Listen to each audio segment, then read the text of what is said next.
like you have your push notifications have to be activated. You have to remember to tell people that in order to like get the notifications really fast on Instagram when they come. So anyway, I figured I'd get started because today I want to talk about worth, because after I reviewed the tape last week, just some of the questions that people were asking and some of the topics, I thought they were really great. But then I also said, like we got to do a backup here. I always like to do like root cause analysis. I guess that's the HR lady in me. Like, what is the cause of this and how do we fix the cause? And what I learned was like so we had some questions about budgeting. We had some questions about me time and is it selfish or not? We had some questions about balance. And the one thing that I thought that we didn't address or that was missing or that could help in all those areas is talking about worth and like what exactly that is, what exactly that means. Because I think that respecting your worth allows you to just kind of like fill in so many of those areas that people find themselves struggling with without even knowing it. So when I looked up like the definition of worth in the dictionary, it was like the value that you put on an object, or like, and I'm like, wow, like I'm a wordsmith, so I'm always breaking down the words. So I was like, wow, the value you put on an object. And when you talk about self-worth, you're just saying like the value that you put on yourself. So how people speak to you, what your relationship is with money, what your relationship is with like the co-parent, like all that speaks to the value that you put on yourself. And I was like, well, dang, it was like my kind of Oprah aha moment. Like that is really like a jewel right there, the value you put on yourself, because a lot stems from that. And so I wanted to ask you guys, I didn't get like a lot of questions this weekend. So I wanted to start the conversation with like, what is the value you put on yourself? Because I just feel like when we have things that we think are valuable or that we deem are valuable, like we protect it. We protect that thing. So whether it's like jewelry or it's our home that we've invested in, like we go all out in protecting that. And I'm wondering why we don't do that for ourselves. Why we don't do that for our money. Like, why don't we do that for our time and our energy, and most importantly, like our energy? Like, why don't we protect that? And what value or what estimated value are we putting on these intangible things that we feel like, and sometimes we can discount what they're worth or the value in them because we carry them around with us every single day. Like you are with yourself every single day. So you just kind of figure, sometimes we put it to the side or discount it. Like when something is so familiar to you, you kind of just say, oh, this is just an everyday thing. So sometimes I think we feel like we are everyday things, and we're not. Like we are priceless things. There will never be another you. There will never be another me that walks this earth. There will be our legacies from our children, but when we're gone to them, there will be like this big void that no one else can fill. To them, we're priceless. So I think that we need to start kind of looking at ourselves as being priceless. And I've kind of feel like we need to ask ourselves daily, what am I worth? What is my value?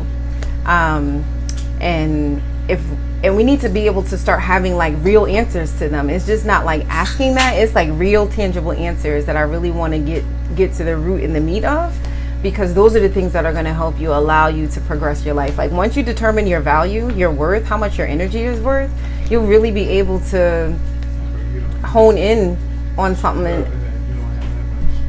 So that's kind of what I think. So let me dig in to worth and helping you kind of peel back the layers to be able to really identify like what that is. Like what that is and how you can assess the value. I think you're priceless. I think every person walking this earth is priceless and has like a value that is unprecedented when it comes to what you have to offer to your family, the people, your friends, your coworkers, and just everybody that you interact with. But I want us to really kind of navigate life on that level, on that higher level, on that priceless level. Because right now we kind of set the price of our worth on what other people think. Whether it's your job, they pay you a set salary, and you feel like you're worth that. So it's like, no, it's not that what you're worth. That's just what they're willing to pay. You know, like they have a budget. You know, so it's like they're willing to pay this. It has nothing to do with, you know, actually what you're worth. And so when the question comes in about asking for higher salaries, like, what do you think you're worth?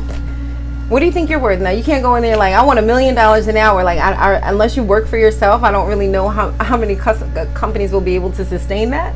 But you might be worth a little bit more than, you know, what they're offering. And you have to ask yourself, is my time, is my energy, is the contribution that I have to make here worth this? You know, so those are some of the things that we're going to dig into today. So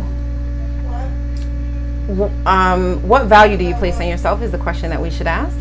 And to help you dig down more, here's some things I feel like you have to kind of clear up. So I have like 6 to 7 things that I have. So in order to kind of like really dig down to see like what you're worth, so that you're able to create healthier boundaries with money. Hey, McClure Financial Solutions, thank you for joining.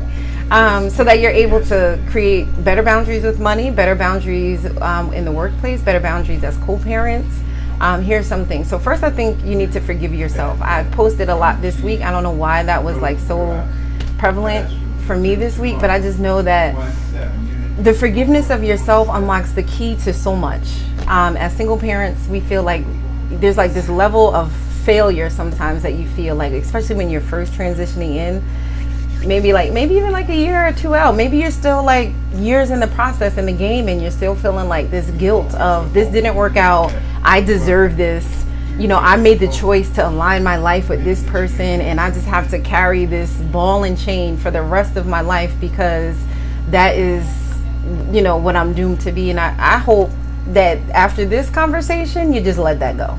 You really have to give yourself the grace to forgive yourself, just like you would give the grace to forgive someone else. Like, you really need to dig down and dig deep to say, like, you know what,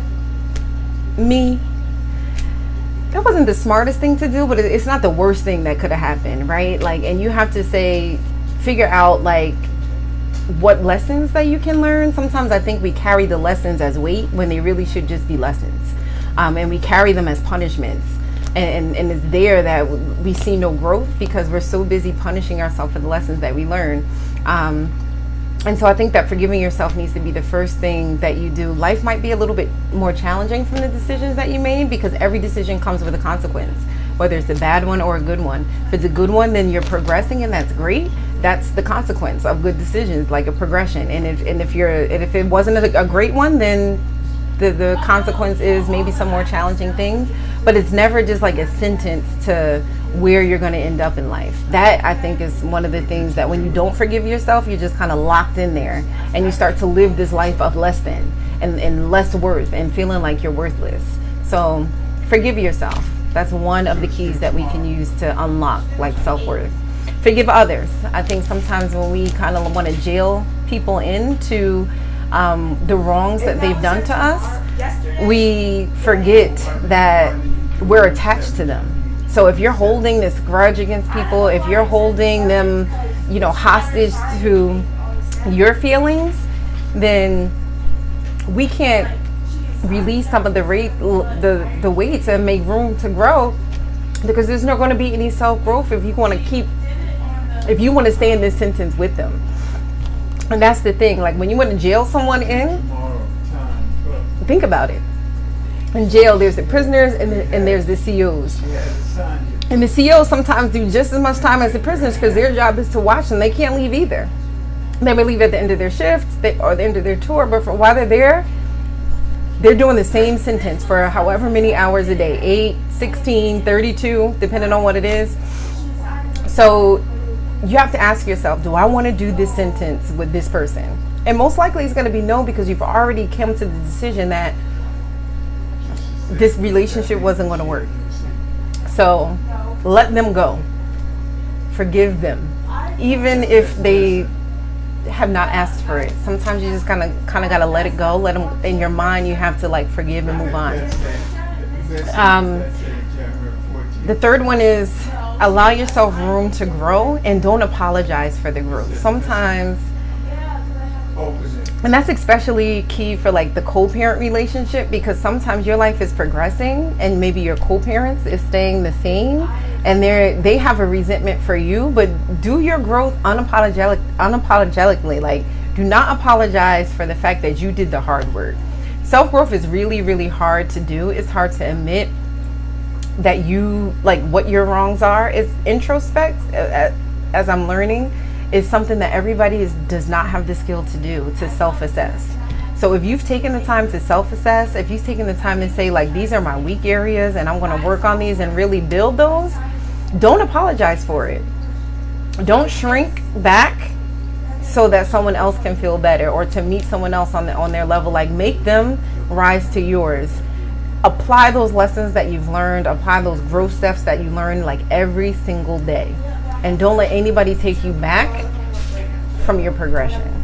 And when you make room for the self-growth and do it unapologetically, then you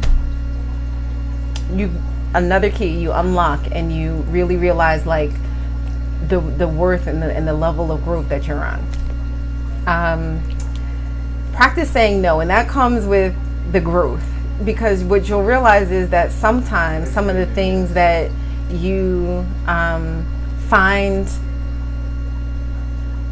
can no longer fit in your space. So you have to start saying no to some things. You have to start saying no to some people. You have to start saying no to some outings. You have to start saying no to some habits. And that's okay.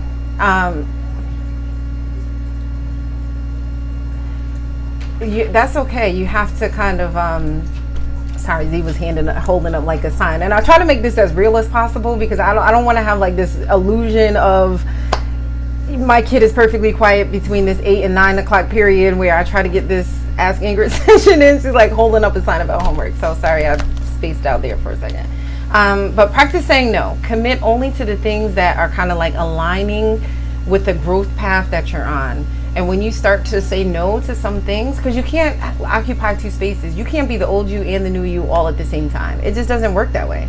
And the energy that it takes to be the old you while you have awakened this new you is exhausting.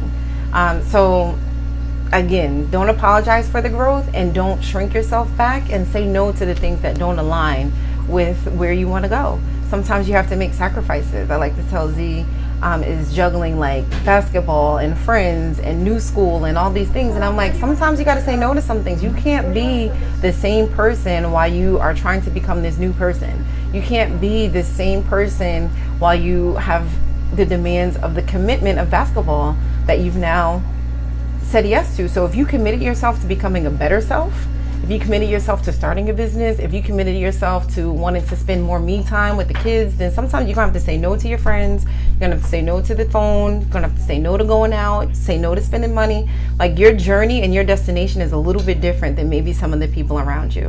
And you'll discover either the people around you will root you on, like, okay, I'm not going to call you between this time. I know you're studying for that, or I know you're trying to build that. Or they will say, you're acting funny. And then they'll fall off. And those are the kind of the ones that you want to fall off. Even if they've been there 10, 15, 20 years, sometimes it's just time for them to go. And that it doesn't have to be like an angry part, but sometimes it's necessary to part. So practice saying no. Commit only to things that align with who you want to become, because you have to see yourself there before and act and take on the persona of your future self before you can even begin to see it. And as you build your self-worth, sometimes how you feel on the inside will change before the things around you. You might still be in the same apartment, you might still be in the same neighborhood, you might still be working the same job, you might still be dealing with like the same co-parent with like those same issues, but you're different. And you have to be able to adjust yourself differently and react differently and be able to have a different response, one that is on the equilibrium of the level of frequency in which you've done the work to achieve. So learn to say no. Define your mission is one that I thought was really great, because if you don't really know like what your mission is, just like every company has a mission statement. What are we working towards? What are you working for? When people approach you, what do you want to exude? If you don't know that for yourself, like what is my mission? Nobody else is going to know either when they interact with you. It's kind of going to be all over the place. But when you define your mission, you're able to look at the commit or the requests that come your way. You're able to look at those. You're able to say, this doesn't align with, you know, what I want to do. That's job offers. That's prospective mates. That's a big one. Like that mission, if you don't have that mission, if you don't know what life you want to live on the other side, then you just kind of start aligning yourself with everybody and anybody and doing anything with anyone. And there's no judgments there. I think but that's just the truth. Like once you figure out like what your mission is in life, my mission is to have more kids, or to, you know, finally get married, or to live on a certain level of wealth. Like once you define like what that is, to be able to give back. And sometimes we want to live comfortably, but you also have to have that give back factor. So you want to give back too. And you have to have an abundance in resources. Your cup has to run over and be, you know, in order to like to slowly give. And that doesn't mean you have to have like a whole bunch of money. But if you have $2, you have to be able to say, okay, I'm gonna give 50 cents. But you have to have something though. And you have to start aligning yourself, especially with potential partners, with people that share your mission and your values. But if you don't know what that is, you're not going to really know what to look for, or what to say, or more importantly, like what to say no to. Like, what do I say no to? You're going to just be out here saying yes to everything. So those are some of the keys that I wanted to leave you with. Self-worth is really important, because if you don't know what value to place on yourself, the world won't know what you're worth, and they'll start to assess a value that's maybe not true to you at all. And the world always gives you less than what you're actually worth, because the world is always more concerned about like their bottom line than what you're actually worth. So that's your company, your friends, everyone is kind of like out for themselves. But once you figure out how much you're worth, sometimes you won't question, am I selfish to take this me time? No, you're not. You're worth the me time. Even with the kids, you are worth the me time, because the kids depend on us, yes, for so much, but we're still a person.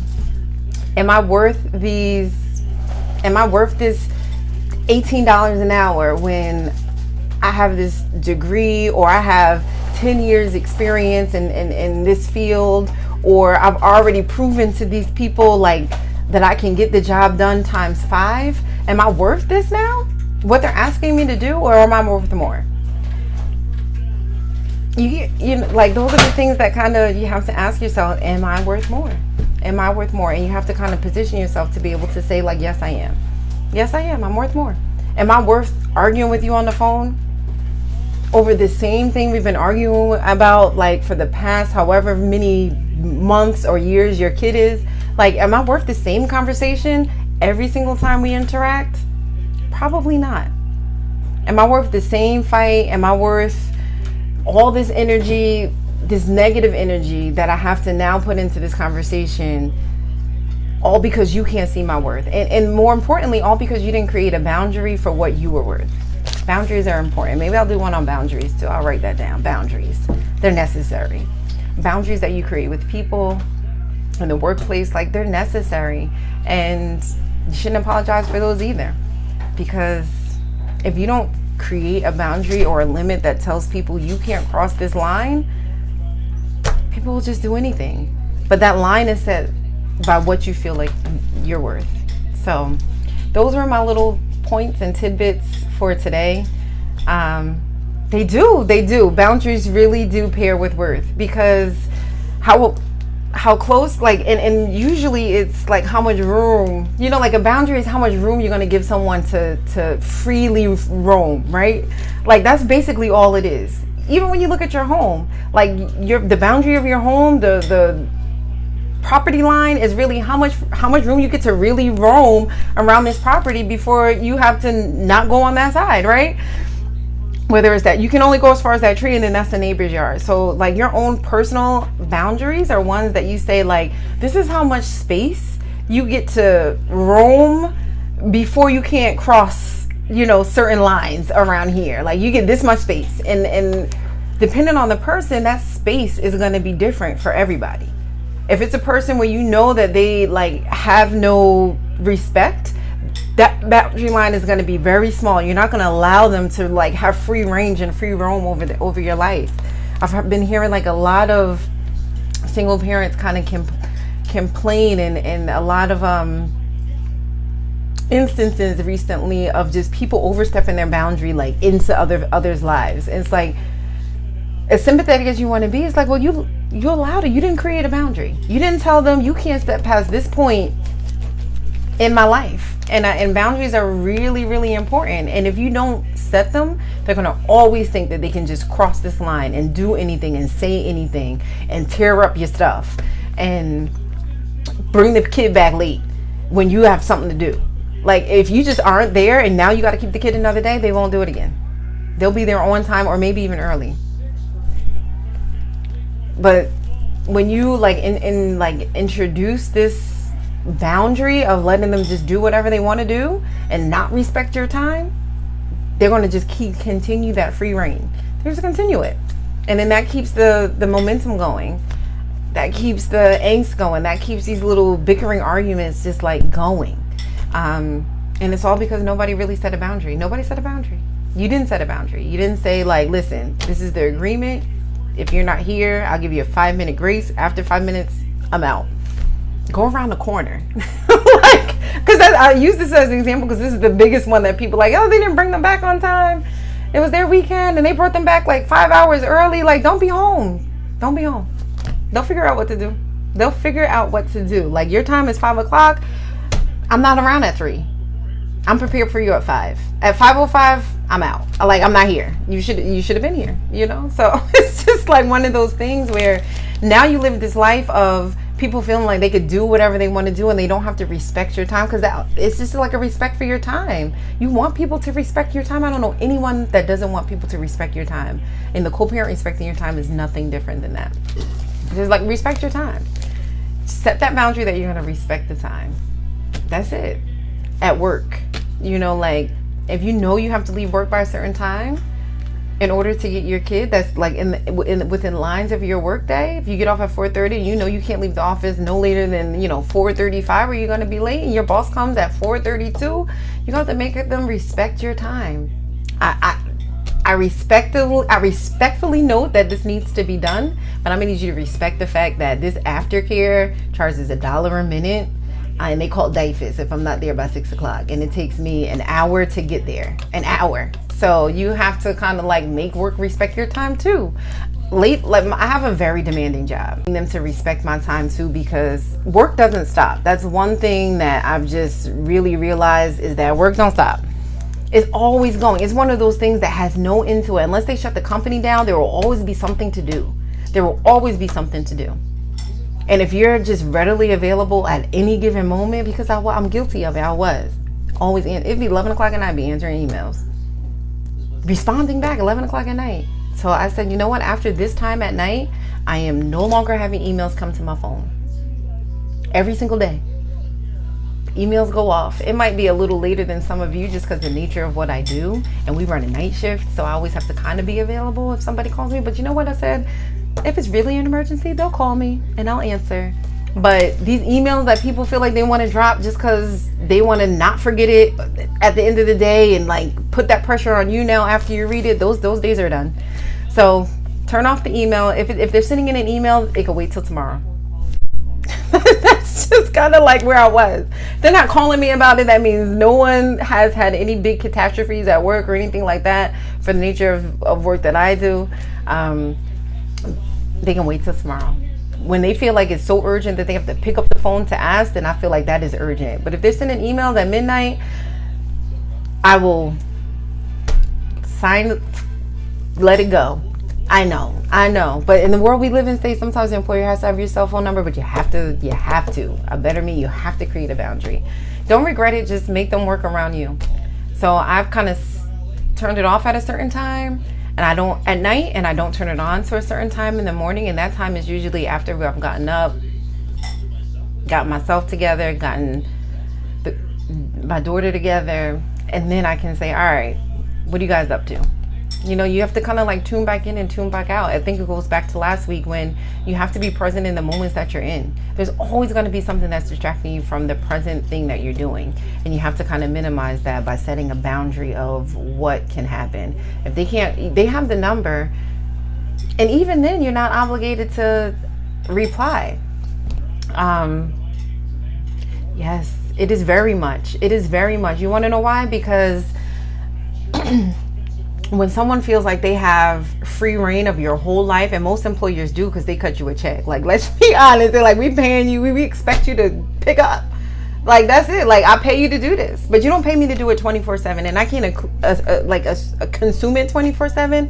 And you can't even be as productive as you want to be without allowing some space to free up in your mind from work stuff. Our minds work because when we're able to like freely roam, I notice, especially me, like always, I'm a very like strategic thinker, and if you are too, then you'll know what I'm talking about when I say it next. But when you strategically plan things, you need the room in your mind and the headspace to do it. And if you're constantly being bombarded with information, you can't do it. So you're not even good to the workplace if you're allowing them to access you every single minute of every single day. How do you even have time to have a second to think about what they asked you? There were some days I didn't even have time to process. Somebody would ask me something at 7 o'clock in the morning. I wouldn't have time to process it until like 9 or 10 o'clock at night. And they're already looking for an answer. And you're like, when did I have time to even think about that? So yes, that is a boundary that is related to your self-worth, because it feeds into so many areas, especially now with like these smartphones. It feeds into so many areas. You could be at your kid's activity and your phone is ringing and it's distracting you from catching a moment. And the kids are consistently saying, did you see that? Did you see that? Did you see? And if you missed it, that's something you can't get back. And the job will not give it back to you. They don't even pay you enough to get that moment back. So it's very much tied to your worth. Like, maybe not your worth as an employee, but definitely your worth as a parent. There's different buckets of worth, just kind of like how we put budgets in place, like to tell your money where to go. You have to tell your worth where to go. You have to tell your energy where to go. You have to say, like, the job is worth maybe 10% of that energy. My kids are worth 50% of that energy. My me time is worth 40% of that energy. We have to have like energy budgets. I think I might have to trademark that. But we have to have energy budgets, right? Like, everything can't get the same amount of energy. And your worth has to then be divided on the things that you deem necessary and your mission statement. It's twisted. Like, yes, it is twisted. Yes, true. And then you're mad at the kids because they are interrupting your work. It's twisted. Yes, because they are really like what it's at. They are what you work for. You go to work because you have to support them, because you love them, because you want to be able to provide things for them. And at the end of the day, your job will change and your kids never will. And that's just like the end of it. You might add more, but they're still your kids. Like, even if you add on to the ones that you have, each one of them is still very much uniquely carved a place in your life. And if the mission is not like family, faith, family, financial resource, then we maybe need to reevaluate exactly what that mission is that we're on, because whether we like to admit it or not, or maybe whether we see it as clearly, you can steal it. I'll send you a bill in the mail because I trademarked it in my head already. So the thing about it is that when we ask ourselves kind of where society is going, like where community is going, especially people of color. When we ask like what has happened to the community, we're raising it, right? We're raising the next version of society. That's just it. Like, we're raising it right now. We're raising that. And what that looks like now depends on what we do today, where we set our boundaries today, where we send our energy today. So now when we think about, like, I was just having a conversation with my dad, and we were talking about kind of like what, like, the state of like society today and then kids today, and kind of like the mindset that we have. And he kind of just said, like, I tell my friends all the time that our generation kind of did a disservice to your generation because we had all these things we didn't want them to do. Like, we didn't want to discipline like our parents disciplined us. We wanted them to be free and roaming. And now we have this whole group of people that, like, some of them have no idea what family is. Some of them have no accountability to anything or anyone. They're not building community. And there are They are. The millennials they're a great example of boundaries with employers and the value of their time. And as an HR executive, like, nobody knows what to do with them because they're so used to people just kind of like, no, they don't, but they're respecting that time for when they actually do have kids. They're creating now a future self of what they're not going to do when they have kids. They don't even have kids yet. So yeah, millennials are a great example of respecting the boundaries, because they just said, like, you know what? I want to create time for my family. Hi, Planner Addict 922. Welcome. Thank you for joining. They want to say, like, they're saying, like, I like to work and I will do my job when I'm here, but that is not all of who I am. And I think employers, I can say, because I've worked in HR my whole career, we're used to just delegating out, like, you're going to do this. Like, this is what needs to be done. And there are some aspects of it that still, of that mindset that still are available, but the millennials in the workplace now, they're really making us, like, rethink and put value on. But the millennials aren't even that, it's not even a new phenomenon. It is so much what things used to be, like, in the 1950s. When you left work at work and you came home and your employer would send you out to go have dinner with your family. Like, I feel like sometimes we've gotten so left a lot of times on respecting your energy and creating boundaries for yourself and your family when it comes to workplace, that the millennials are just kind of like going back to how things used to be, and we think it's strange, right? Like, who's doing that? Like, where do they do that? It's not strange. It's what allowed our parents to have a better quality of life when we were coming up. Because your employer wasn't texting you at 11 o'clock at night because now they've just kind of, your boss just kind of sat down for the day and wants to do this brain dump on your phone, invading your space, invading your boundary. They didn't have that back in those times. Like, they didn't have that when my parents were, raising us. They didn't have that. That's something new. That's something that we allow because we allow the boundary to be removed. So when I say create those boundaries, create them for yourself. They're necessary. They're necessary. So just to do a quick recap, some keys to help you unlock your worth are forgiving yourself, forgiving others, allowing room for your self-growth unapologetically. Don't apologize for wanting to grow as a person. Practice saying no. And define your mission. Define it.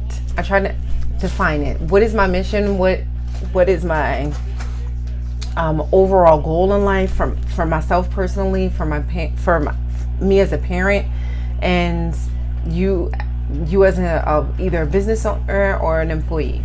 Like, what is that mission? And they kind of all have to align. They have to respectfully align. One can't invade the boundary of another. It just doesn't work like that, and it'll be hard for it to be successful. So I hope those tips were helpful. I will post the video on the blog. The blog site is asingleparentsguide.com. That's asingleparentsguide.com. If you create your energy budgets, please let me know how they work out for you. Let me know how those work out. I'll maybe do like a how to create an energy budget this week. Maybe I'll jump on, kind of do a bit midweek live. I'm glad you find it helpful on energy budgets and what those are, because those are really important. Those are probably way more important than financial budgets at this point, especially for a single parent. Because if you don't have the energy to earn, then I don't know what else is, you don't really have the much energy to do anything else. So those energy budgets are really, really, really important. If you don't respect where your energy is going, it's going to be like a really big uphill battle.